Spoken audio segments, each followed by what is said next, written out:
Okay, it's 1 minute past one. I'm sure there are a few more people join us, but just conscious of the time. So I think we'll start the session if that's okay with everyone. So my name is Vince Baxter. I'm an improvement manager with the Emergency Care Improvement Support Team.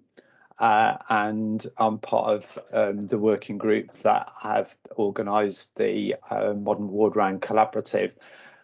This afternoon's our second quality improvement session. For those of you who joined the launch event last month, you'll have heard Chris Green, who is the ESIST Head of Information, give a brief introduction to measurement for improvement. So Chris is going to expand on that a little bit more this afternoon, and we hope that you find Chris's presentation this afternoon helpful as you start to take your improvement projects forward. Just before I hand over to Chris, just to let people know that we will be undertaking a survey of this afternoon's event, and we'll pop the link to the survey in the chat box. If you could complete that, we'd be really grateful, because it really helps us in terms of shaping the events as we go forward. So without further ado, I'll hand over to Chris to deliver his presentation. Thanks, Chris. No problem. Thanks, Vince, and good afternoon, everybody. I hope you've had a good start to the day. I hope the weather's slightly better than it is where I am at the moment. So just want to give a brief introduction to myself, those people who don't know me or who weren't able to join on that introductory session. So my name's Chris Green. I'm the Head of Informatics for the Emergency Care Improvement Support Team at NHS England. Background, I've been in the NHS for around about 18, 19 years, compared to some of the team that's pretty young. We've got a vast array of experience in various different fields, and that certainly adds strength to the team. What I'm going to be talking about today is a few different areas around information and analytics. I will be talking about measurement for improvement, but I'll also be looking at a few other areas as well. We're going to have a time for Q&A at the end, but if anybody does have any burning issues as we go through this, please feel free to put it in the chat box. And if Crystal or Vince, if you could just alert me to that question, we can pick it up as we go along. So I'm just going to share my screen and we'll go through the presentation.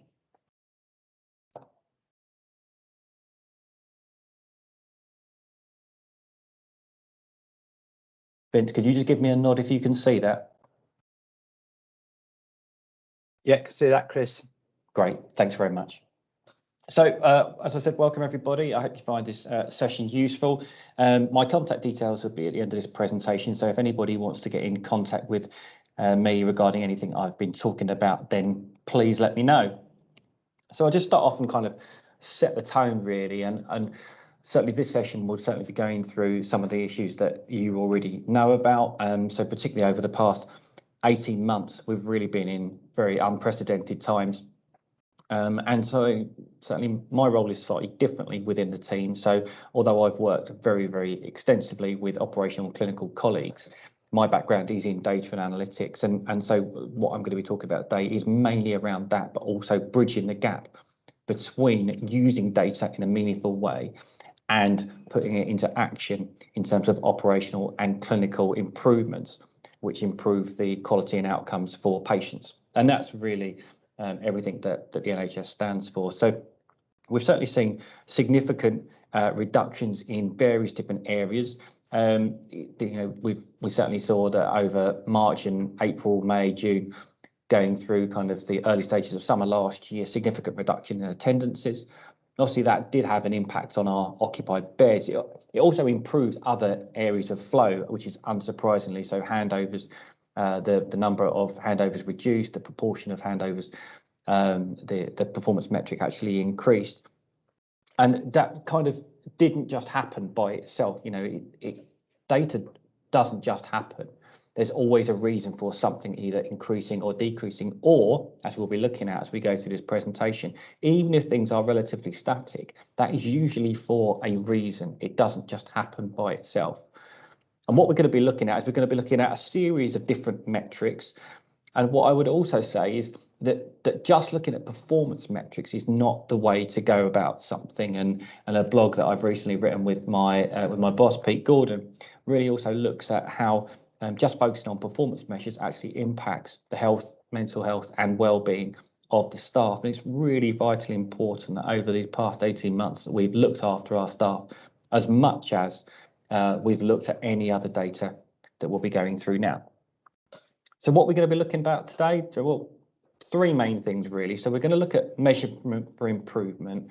And I'd certainly say that over the past kind of 3 to 5 years, that phrase has been used more and more. I think historically, people have just looked at time series of data, looking at line graphs, put in some form of, well, is it bad, is it good? But measurement for improvement has certainly picked up the pace. I know that Sam Riley in NHSE has done a fantastic job around informing and educating people in that particular area. It's not something new. It's been in the industry and particularly in private sector for decades, but actually just being used in the NHS more and more now. And it really kind of has stood the test of time. And it's something that we'll be picking up in a few slides' time. We'll be looking at the good, the bad and the ugly. And I mean that in terms of the use of data, and you as much as I have probably seen data used in all sorts of different ways. I have seen it used very well. I've seen it also used very badly. And what we're going to be going through is some of the kind of the pitfalls and the do's and don'ts around what to do with data and how to use it effectively. And then what we're also going to be looking at is we're also going to be looking at the what, the so what, and the now what. And by that, I mean, the what is just the data. Is it going up? Is it going down? Is it doing X, Y, Z? The so what is, well, actually, it's because of something. So, for example, it might be because that over the past few weeks, we've seen attendances increasing significantly and has been written about in the press. A lot of that is down to paediatric attendances. And so, therefore, it's kind of like the what is something's going on. The so what is, well, it's paediatric attendances and they're significantly going up. And the now what is, well, how are we going to help to support the paediatric capacity and the paediatric teams in providing the level of capacity that is needed to support that demand? And how are we going to work out whether that is going to be continuing to grow in the future? So measurement for improvement isn't really that scary.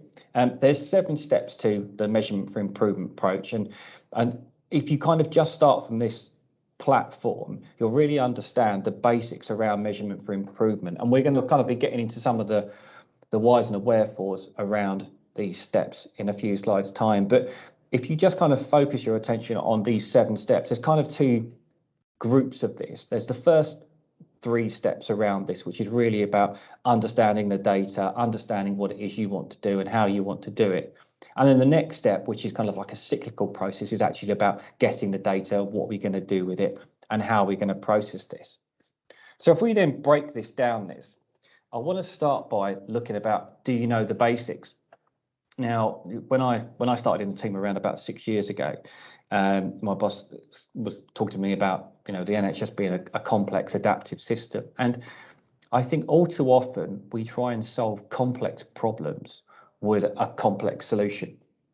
And actually, we don't need to do that. And there's only one thing I share with Einstein, and it's certainly not the hairstyle. But it is the phrase around everything should be made as simple as possible, but not simpler.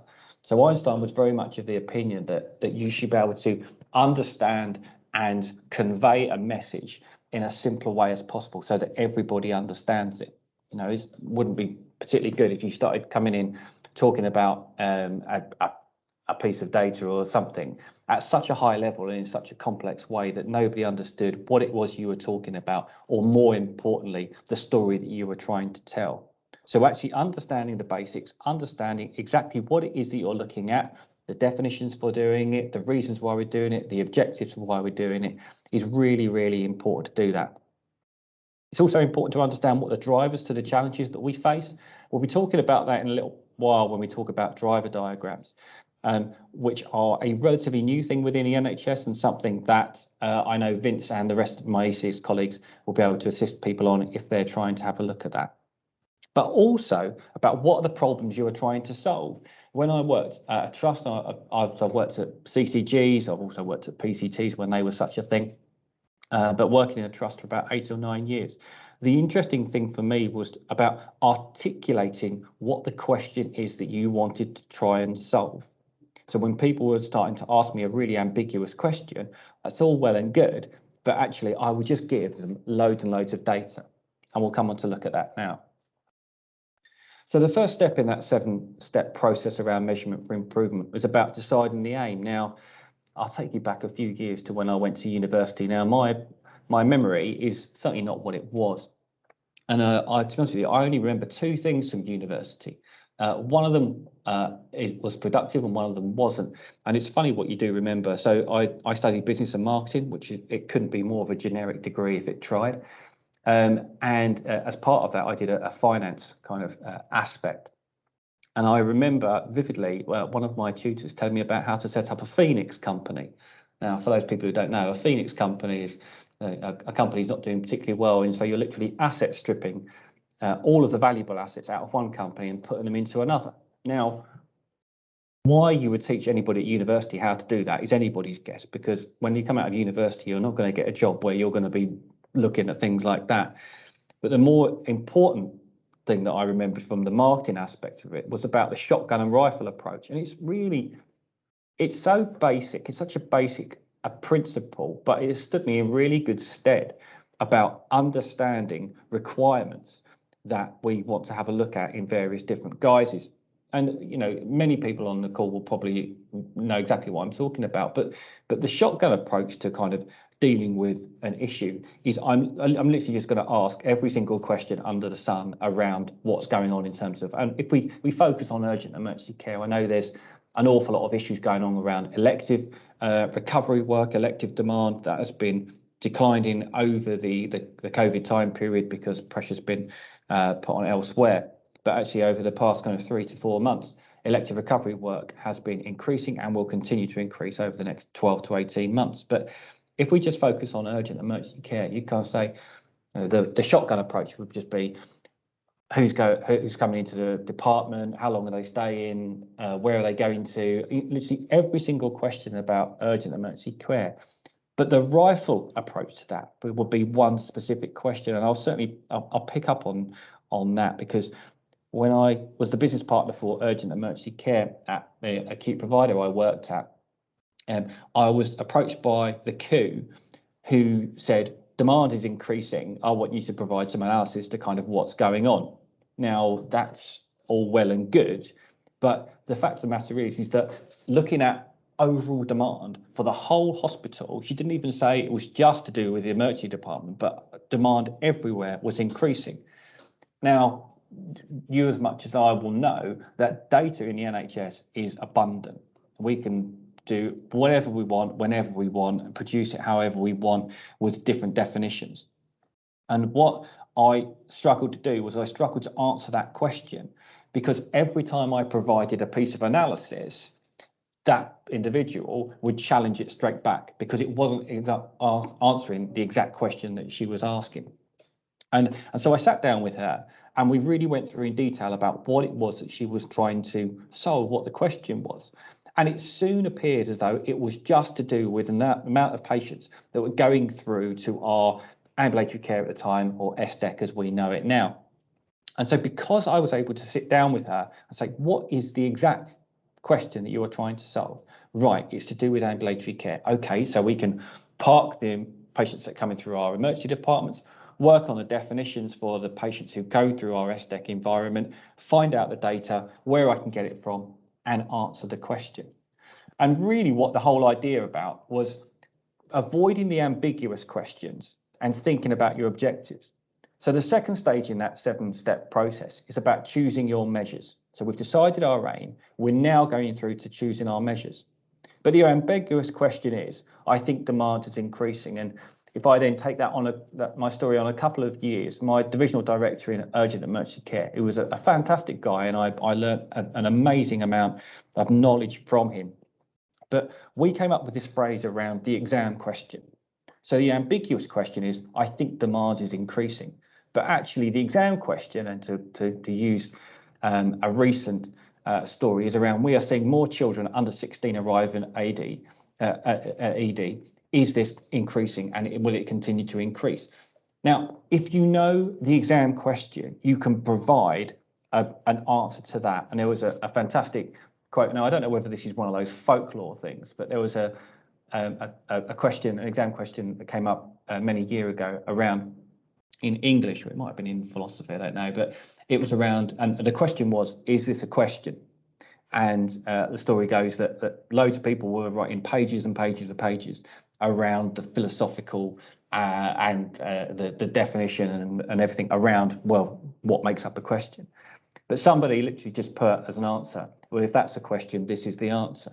And you kind of got to say to yourself, don't try and solve the impossible question. Come down to real simple level, understand what it is you're trying to solve, choose your measures. If it's around SDEC, right, we know that. If it's around ED, know that. If it's something specific, like particularly if we're actually having a look on one particular ward, it's as simple as understanding how the patients are recorded on that one particular ward, because then we can help identify that type of data and work with it.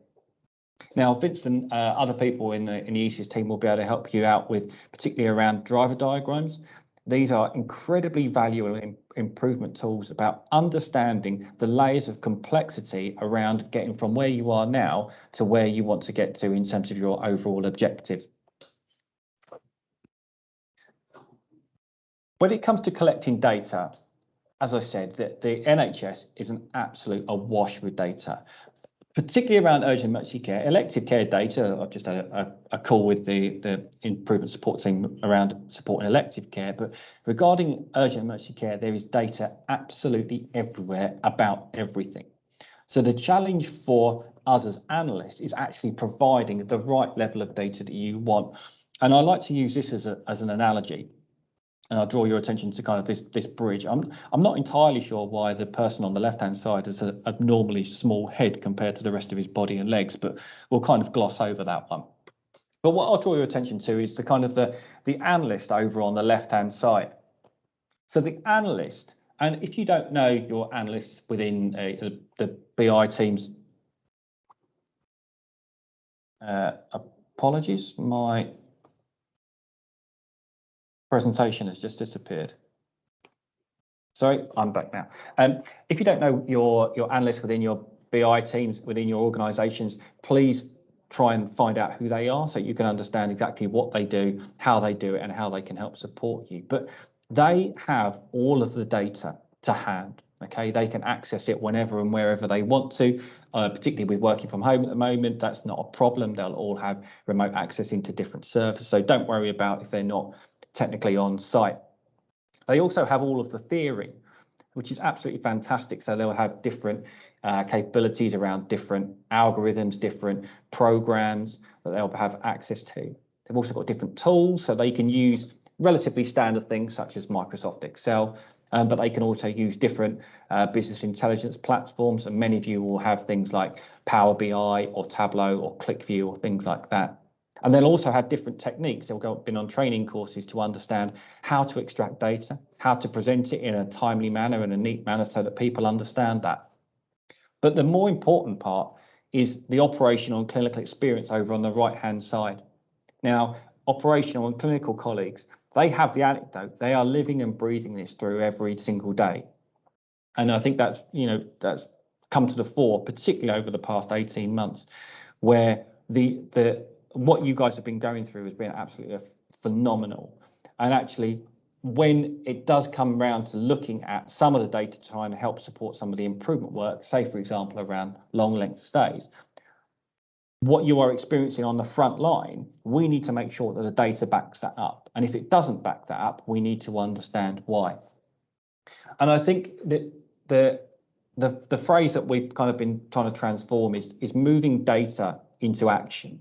So over on the far left-hand side, over on here on my analytical perspective, I've got the data, but data is literally just raw numbers. Quite frankly, it doesn't mean much to anybody because it is just a series of numbers. What I should be doing is I should be transforming it into information, which basically means just putting into some simple tables, some simple charts, some simple visualizations so that people understand this better. What I can then have a look at is turning into more intelligence. So working with operational and clinical colleagues, I should then be moving into kind of, well, okay, well, I've observed through the data that it has been increasing or decreasing or whatever. But actually, if we can then put some anecdotal theories into that, we can kind of say, right, well, why has it been increasing or decreasing? And we're going to be having a look at that as we have a look at some of the UEC data in a few slides' time. But the more important question is to actually, or the next step in that process, is to turn it into action, to doing something about it. Now, I've seen phrases bandied around on Twitter about data saves lives. And you know, I do have quite a significant issue with that, because data by itself doesn't do anything. It's putting data into the hands of people that make the difference. Data can help inform decisions. It can help drive different improvement measures. It can help drive different agendas. But by itself, data doesn't do anything. But put data in the right hands of people is really important. And that's the role of a good analyst. If you are just over on the left-hand side, all you are is a data handler. That's all you are. But the good analyst will actually bridge that gap between the data moving into information, transforming into some form of intelligence, and then putting it in the hands of people who can make a difference. The next step in the 7-stage process is analysing, presenting data. Now, this has been probably one of the bigger challenges over the past few years, is that understanding that everybody has their own way to represent, present and visualise data. And we're going to have a look at some of the do's and don'ts in terms of analysing and presenting data. Now, there are no hard and fast ways around, you know, you must not do this, you must do that. However, it's really important to understand how everybody looks at data. My old chief exec, when I worked at the trust, he came from a finance background. So actually, he didn't even need to see a chart to understand if something was going significantly up or significantly down. If you showed him a data table, he would be able to identify the areas of concern that he wanted to focus on. Now, he was very few and far between. Most people do need data presented in a really nicely visualized way so that people can see if something is going out of line of historical trends, or, as we'll come on to have a look at statistical process control, if it is out of if it is outside of normal variation. So some people do like graphs, some people do like tables, most people do like a variation between the two, just so they can understand exactly what the numbers are. But really understand what the goals of the end user are. And I say that when I talk about the bridging that gap as a good analyst. I went out of my way to spend time with people to understand exactly what it was like on the shop floor. So I'm not a traditional analyst who just sits behind his computer screen.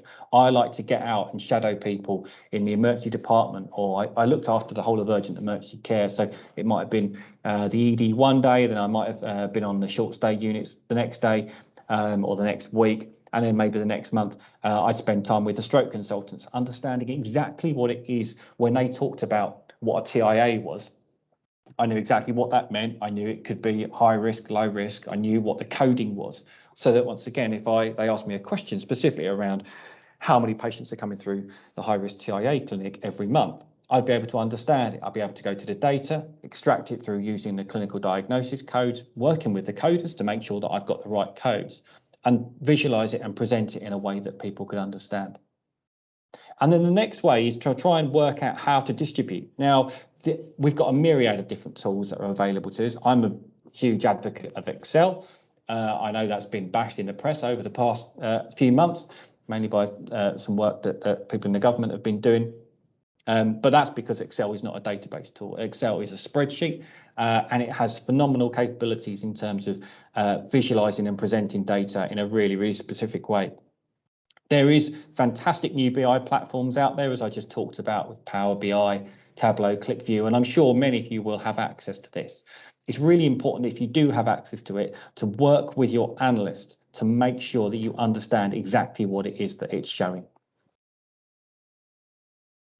So here's one way to not present data. Now, I kind of say that it's not a good way to do that, because basically a lot of people will just have a look at this time, and if you looked at it too long, it will be like one of those magic eye things that was in vogue a few years ago, where if you stare at it long enough, you do see a dinosaur that starts to come through that. But if this was the way in which that you had, for example, your EPR, your executive performance review, every month, and it was a way in which you always visualize data, it's not to say that this is necessarily a bad way of doing it. However, it wouldn't automatically draw out things that are outside of normal variation. So you could have a look at point prevalence, and you could kind of say, well, it's gone up from 1 month to the next, etc., etc. And that's not necessarily bad. But understanding it in a time series manner over a much longer period of time will give you a better understanding of exactly what's going on. If we then have a look at another way in which to not present data, we have seen some absolute classics when we've gone around to various different organisations. I won't say which organisation this was, but when we asked them around a specific type of data, they presented this table, they presented this graph to us. Now, I'm colourblind, and even I can't work out what this graph is actually saying to us. I did like the fact that it's actually got a negative figure in there as well, so I'm not entirely sure how you get a negative percentage. So really gone above and beyond there. But what I kind of want to say is there are ways in which you can transform something like this into something meaningful.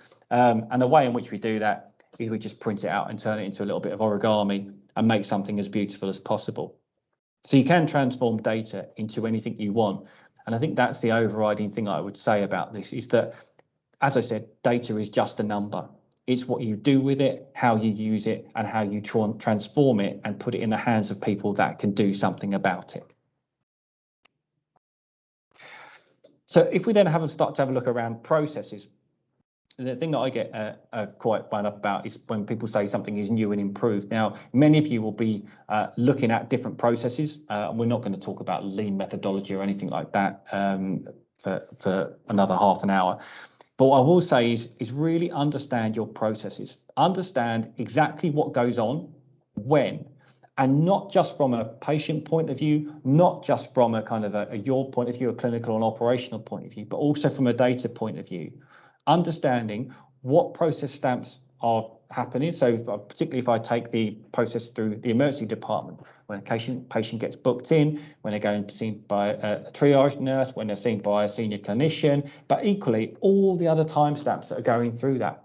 Do we know how they are recorded, how we can capture them? Because if you are asked a specific question, as we talked about a few slides ago, how are we going to know how we can extract that data from any of the systems? And one last way to have a look at poor visualizing of data. So I'm not necessarily don't have a problem with point prevalence study. But I do advocate measurement for improvement. But I would say there is one way in which you definitely don't visualize data, and that's using pie charts. There's only one way to use a pie chart, and that's the percentage of pie that I have eaten and the percentage of pie I've not yet eaten. And particularly over the past couple of weeks, it was my wife's birthday a couple of days ago, and for some reason she was given a few different pies, which is a great thing for me. But unfortunately, the pie that I have eaten basically is 100%, and I'm definitely putting on a few COVID pounds. And so I'm grateful for a few more days exercise that I've got coming up, because I need to burn those pounds. So definitely have a look at ways in which to visualize the different graphs, but try and avoid pie charts wherever possible. So if we then start to have a look at SPC. So SPC is statistical process control, and people often get scared by the use of SPC. I think, as I said earlier in the presentation, that this has become a real buzz phrase over the past kind of 3 to 5 years. I think if you went back any further than that, I think it was seldom used within the NHS, to be fair. I think it was very much seen as a private company, because that's where it originated from. But SPC can really help to understand things which are within normal variation, or things that have taken a deterioration away from the normal. Now, you don't necessarily need to understand the makings up of SPC, and we're not going to be going through that now. However, when we send out these slide decks for this, I will also be sending out a pack which goes into SPC exactly why that's created and how the upper and lower control limits are created. Could everybody go on mute, please? Or Vince, could you find out who that person is and mute them, please? Thank you. What SPC will do, and we're going to go through this chart in a few slides time more, but what you'll see from this is just looking at the daily plot of number of patients who have the length of day of 7 days or more. And what you can see is you'll see the black line, which is the daily plot. You'll also see blue dots and red dots. Now, the blue dots highlight days where it's outside of normal variation, but it has been an improvement. So it's done something we do want it to do. And in which this case, it's the number of patients who have length of stay of 7 days or more. So it's gone down, which is obviously a positive thing. And if it's a red dot, it's a special cause concern, and it's done something we don't want it to do, which means it has increased. But as I said, we're going to come on to talk about that in a few slides' time. What the ESIS dashboard goes to do, now many of you will already get a copy of this, but what the ESIS dashboard does is it uses statistical process control to identify areas for concern automatically. So it will take the UEC sitrep data, which comes out on a daily basis, and it'll put it in a nicely formulated dashboard, which comes out every Monday and a Thursday. And what you'll notice on the top section of here is we've got some process measures on the left-hand side, some demand measures on the left-hand side, some process measures in the middle, and some outcome measures on the right-hand side. For each of the metrics, if we just have a look at 4-hour performance, for an example, it will show you this week's performance against a 6-week rolling average, which I know is point prevalent, so it's moving away from measurement for improvement, but it's just designed to kind of say, is it going up? Is it going down? Is it going in the right direction? What you'll also notice on each box is there are 4 icons under each of the 4 rules. Now, this will indicate whether it has seen something statistically significant. If it has not, and every step within the past 7 days is within normal variation, it will be highlighted as a grey square. But what you can see in terms of demand on the left-hand side are black circles. And a black circle indicates that it has done something, it has found something statistically significant this week, and it's done something we don't want it to do. On the right-hand side, we can also see some green diamonds. Now, this is indicating something statistically significant has happened, and it's done something we do want it to do. And so it knows, each of the metrics knows whether going up is a good thing or whether something going down is a good thing. And we're going to be talking about this when I go through the dashboard a little later on. What SPC will also allow you to do, and looking at historical data over a longer period of time, it will also allow you to understand variation. So here, for example, is we've got a daily plot of the number of occupied beds. So this is literally the number of patients who are in a hospital bed at any point in time. And what we can see is that really cyclical pattern of increasing during the week, and the dips are, of course, over the weekend time period. But this is nothing new. And I think there is the difference between something which is highlighted an area of variation that we haven't seen historically, or an area that we have seen, not only in terms of the anecdote, but also the evidence that this is pointing to. And we can obviously see that this is the occupied beds, see the variation by time of day, and also see the increase that's been happening over the recent period as well. The important point to realise is that SPC is not for everything. So just saying to your analyst, kind of say, right, I've heard about measurement from improvement, I heard about statistical process control, we need to start using it on all sorts of data. Now, you can't do that. And I've highlighted that by using something which is obviously in everyone's minds at the minute. And this is the number of beds occupied by COVID positive patients now, before anyone gets very alarmed. This isn't recent data, so this is going back to the autumn of last year, where we started to see that significant rise at the early stages of October, going through the winter period that everyone's aware of. So this isn't a prediction around what's going to happen, fingers crossed, although everyone will be aware that the number of COVID patients have started to increase again, but hopefully we'll get nowhere near the levels that it has. The reason why we don't SPC everything is because there are different types of SPC chart, and I'm not going to go into that now. The documentation I'll send out will go into that in far more detail. But the type of chart we use looks at the variation between each day to calculate the upper and lower control limits. Now, because there is very little movement day on day, you'll notice that the upper and lower control limits, which are the grey dotted line, are very close together. And what it's seen is because it hasn't noticed that significant variation day on day, the control limits are actually much tighter. But because of that, it has highlighted every single day as either a special cause for concern or a special cause for improvement. So just to reiterate, SPC is fantastic, but use it carefully and wisely. As I also said, measurement for improvement is absolutely fantastic, but equally, point prevalence isn't bad. So what we've got over here is we've started to have a look at variation between systems. So from a regional and national level, it's really important to understand if one organisation has seen a significant increase and another organisation has seen a significant decrease, what is the difference between the two organisations? Now, a letter that came out earlier in the year from Matthew Wynne identified November 2020 as the baseline for looking at various different metrics. And I think it's really important to kind of understand exactly what that baseline is, coming back to my point I was talking about earlier, which was around having those clear definitions. The clear definition was November 2020 would be the baseline for a lot of comparison of data. And what we've got over here is we've got the beds occupied change between the most recent week and November 2020. And on the y-axis, we've got the number of long length stay patients. And that definition is the patients with a length stay of 21 days or more. And this is for every grey dot is every trust in a country, and every black dot is every black dot in a particular region. Now, the interesting thing for me is to kind of have a look at, well, if we had a look at organisation number 13 and organisation number 15, so their overall beds have reduced by roughly the same, by just over 20%. But you'll notice that organisation 13 has seen an increase in their long length stay patients, whereas organisation 15 have seen a reduction. Now, the difference is the important thing to understand.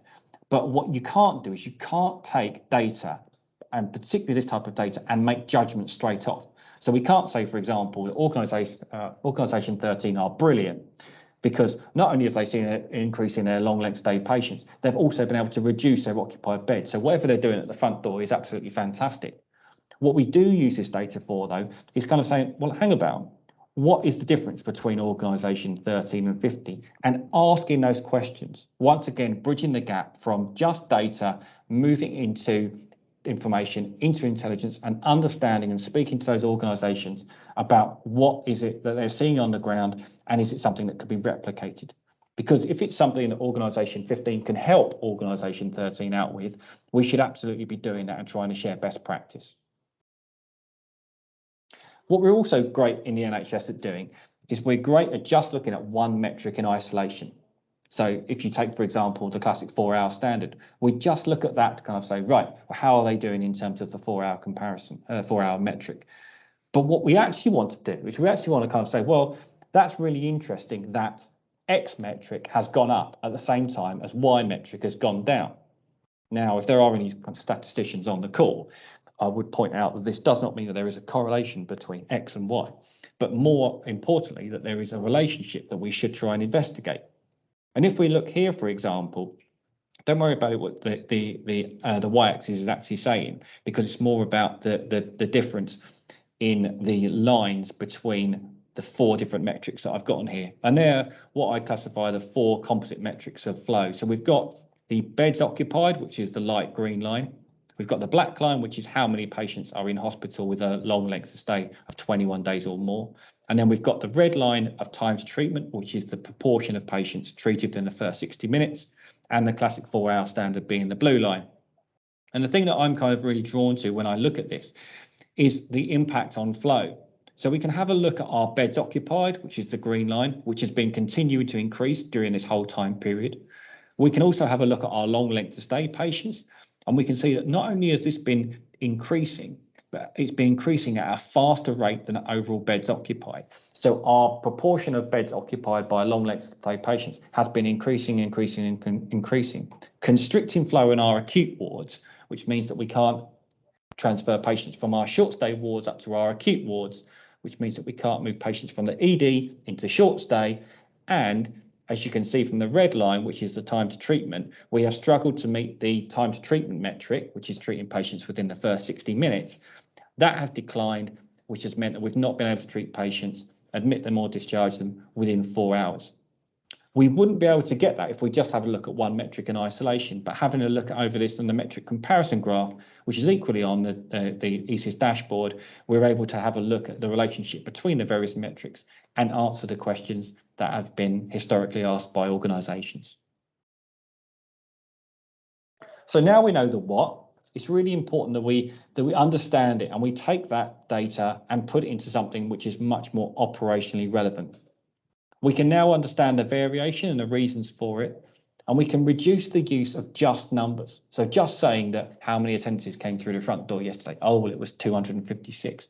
But understanding, well, is that a high number? Is it low? Is it statistically high? Do we need to do something about it? We can also have a look at reviewing and understanding performance.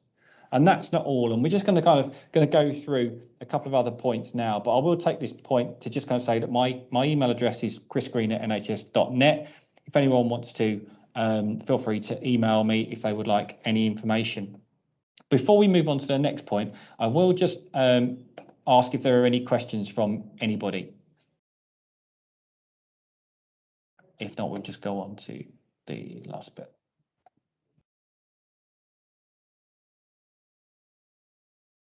Okay.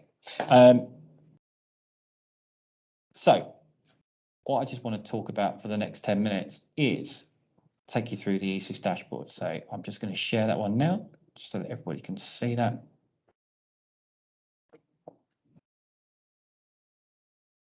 Okay, so I just want to kind of take you through this because what we've talked about, interesting enough, is theory, and I want to kind of talk you through this, how it works in practice. So I hope that everybody can see the dashboard now. So as I said, this comes out on a Monday and a Thursday. There's one for each of the regions. If you would like access to that, then please let me know. How you can use that is just by selecting. This one is for the North and dashboard, and it came out yesterday. You can use the drop-down box to have a look at split region. You can have a look at a trust as a whole, or if they've got different hospital sites within that trust, you can look at an individual site as well. So if we just have a look at, let's, for argument's sake, have a look at Bolton. If there's anybody on from the Bolton call, I hope that's okay. And what it will do is it will automatically update the grid that we were talking about. So it will show you that attendances have been 2,600. This week has been 2,900, but that's not actually statistically significant, as I was talking about. But once again, it will draw your attention to the fact that we've seen a significant increase in walk-in attendances. So although attendances overall haven't been statistically significant, the amount of walk-in attendances have. So we can see that by the black dots over here. We can also then see that actually the number of long-stay patients has been increasing. So we're automatically drawn to asking questions around, okay, so we've got more patients coming through the front door. We've got higher numbers of patients with a long length of stay of 21 days or more. So in our heads, we're already thinking about a constricted flow of beds at the back door in terms of our acute wards and a higher concentration of patients coming through the walk-ins. It could lead to an issue tomorrow, going into the weekend, over the next couple of weeks, about our occupied beds. But what we can see is we do have an occupied beds figure over here of 88%. So although they've got more patients coming through the front door, high number of patients with a length of stay of 21 days or more, an occupancy rate of 88%, actually they've got pretty good flow going through the hospital. So yes, it might be an issue, but not if they are able to keep their occupancy down at that sort of level. We've then got some league charts. Now, this is one part of the dashboard that I was told had to go on there. I don't particularly like this because this is very much just where you are in relation to everybody else. This does not paint the whole story because it is only just about the 4-hour standard. So we'll move on swiftly from that. As I said, you can have a look at SPC charts. The good part about here is you can select any metric within the urgent emergency care data sitrep. So if you wanted to have a look at the number of patients who are coming via walk-ins, you can have a look at this. If it was the amount of long stay patients, you could also have a look at that just by selecting the data metric from the drop down. What you're also able to do, and I think this is really important to do from an improvement journey, I know many people will be going through this have been for the past few weeks and probably will be for the next few months, is understanding where you have come from, where you are now, and where you want to get to. So say, for example, that we've noticed that long length stays, they saw a reduction over the latter stages of April. And say, for example, for the last week of April, this hospital ran a perfect week. What you can actually do is you can actually annotate the graph. So if we just kind of say, right, from the 24th, start of perfect week, and it will annotate the graph, and it will also change the upper and lower control limits, so that we could then say, right, from the 24th of April to the say the 1st of May, end of perfect week, you can see what difference it made. So, for example, if you were undertaking a relatively short piece of improvement work, you could put this onto the graph and it would annotate that for you. I'll just take that off now. As I also said around the metric comparison graph, now this one also looks really interesting for Bolton, is that I've got there the 4 composite measures of flow, red line being beds occupied, black line being the 21 days, blue line being 4 hours, and the green line being time to treatment. We can see that over the past couple of weeks that the number of long stay patients for the trust at Bolton has significantly started to increase, and that was obviously highlighted by the statistical process control at the top. We can also see that the occupied beds, though, have been relatively static since the middle part of May. There was an increase there. But what we can see is that this constricted flow, this high number of long stay patients, really has contributed to a reduction in the amount of patients that are able to be seen within 60 minutes, and has contributed to the reduction in the amount of patients treated within the 4-hour standard. So once again, we wouldn't get that at the start of the document, but actually using the metric comparison graph, we are able to understand the restrictions in flow as they're going through the urgent emergency care system. What we've also got is we've got the ability, and looking at the change from measurement of improvement to point prevalence, is if we have a look at Bolton, we can have a look at where we are this week compared to the November baseline period. And we can have a look at, so the blue line will be for the trust, the red line will be for the region, and the green line will be for the country. And we can have a look at for various different metrics, such as attendances, admissions via ED, long stay patients, beds occupied. And each metric will be for the region, the trust, the region, and the England as a whole. And we can see where there's variation. So, for example, between the most recent week and November, Bolton have seen an increase in attendances of 46%. So obviously that seems high, but obviously November was a low baseline period, but at least it's for everybody. But they are actually out of line with the region and the rest of the country. So Bolton's have seen a 46% increase. The region's seen an increase of 37%, and the rest of the country has seen an increase in 36%. So what you're able to do is you're able to tell a story for an individual organisation, but comparing that with the rest of the region and with the rest of the country. And it's really important to understand exactly what your data is, what you're using it for, but more importantly about where you have come from as well, and understanding that improvement journey that people have been able to take you on. So that's the ESIS dashboard. Once again, I'm happy to put people on a distribution list for that if you're not already on it. And I am happy to take any questions that we have. That's the end of my presentation. If anyone has any questions, I'll be more than happy to answer them. Thanks, Chris. If anyone has got any questions for Chris, can they just raise their hand, please? If not, that's absolutely fine as well. Stunned silence. Oh, yeah. We've got a question. We've got a question from Andrew. Yeah, hi Chris. Thanks very much for presentation. It's great as always. I particularly like the conversion of the Jackson Pollock graph into a swan. Yeah. I'm assuming the origami wasn't your own work. It certainly wasn't. Talents. No, we won't be bringing that one up. Just very quickly, you're good. It's not a question, but I was wondering if we could put the 7 steps up for people to one of the opening slides on the 7 steps, because that's really important. And it's just to remind everyone, I put something in the chat box that it's a great opportunity to go through these 7 steps with your coaches. So because there's a lot, we've covered an awful lot yet again in a very short space of time, and the delegates both on the call and those who are not on the call will have different levels of experience and things. Can I just, while you're putting the 7 steps up, just a quick question, Chris, a practical question. How do you get to know and befriend a business intelligence analyst? What are your top tips? You go and hunt them down. They're usually, well, the sad thing is that actually an awful lot of people are now being moved off site, and that's not just information people. That'll be IT people, it'll be secretaries, it's everything, because space is really, really valuable. I think that is a huge shame, because the way in which I've learned as much as I know about Ocean Care, which is nothing in comparison to a lot of people, but is spending time with operational and clinical people. That is the only way you're ever going to know exactly what it is they're talking about. Data will not teach you that. Paul is right, bring them biscuits. And Erica said chocolate, that always helps. My favourite is milk chocolate hobnobs, if anyone's interested. But you won't have to go far to find these people out. They will be in your organisation. They will be sending stuff out, and that's probably the easiest way to identify your BI people, is they will already be sending things out. Little bits of data. If you have things like executive performance review on a monthly basis, they will be providing data for that.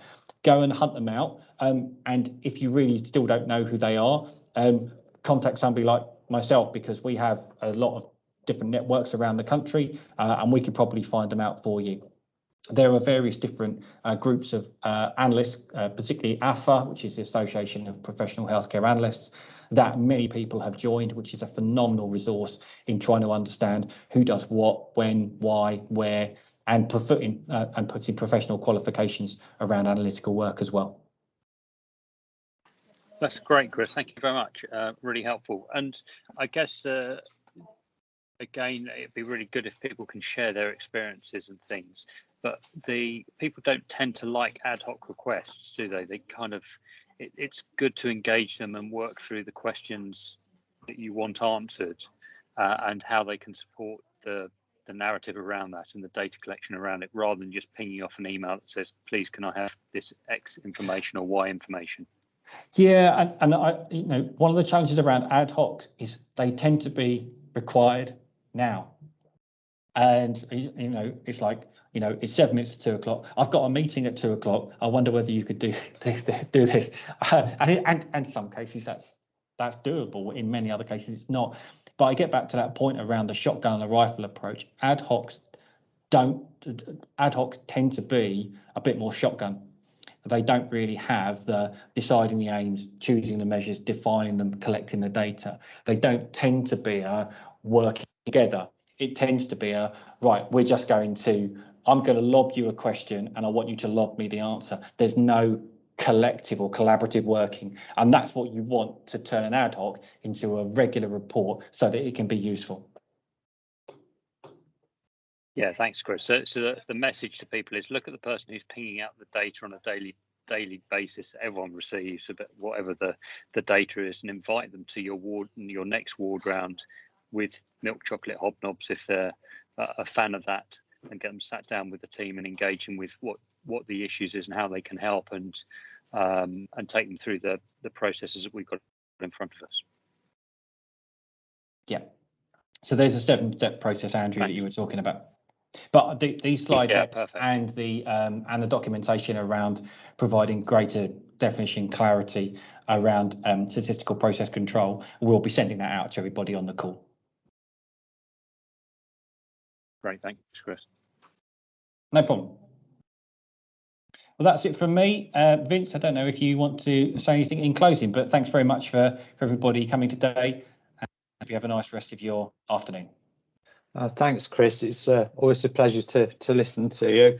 And I'd hope that people on the call this afternoon have found that useful. I mean, I think one of the sort of key take-home messages whenever I listen to you is around the kind of how you can use data to tell a story, and I think that's kind of really important for particularly the collaborative participants, because not only are we going to be asking them to be sharing their stories with their fellow collaborative participants later in the collaborative, I think it's really important that they're able to tell a story internally within their own organisations, not just to kind of, internally themselves, their particular wards, so that they know how they're doing, but also to be able to share that across the rest of the organisation.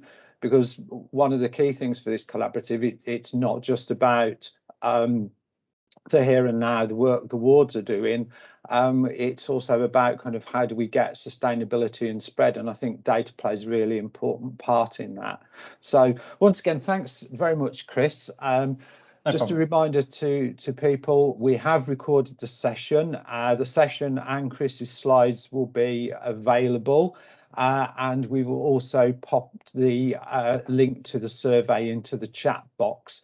So once again, thanks to Chris, and thanks to all of you taking part, and I hope you have a great rest of the afternoon. Thanks.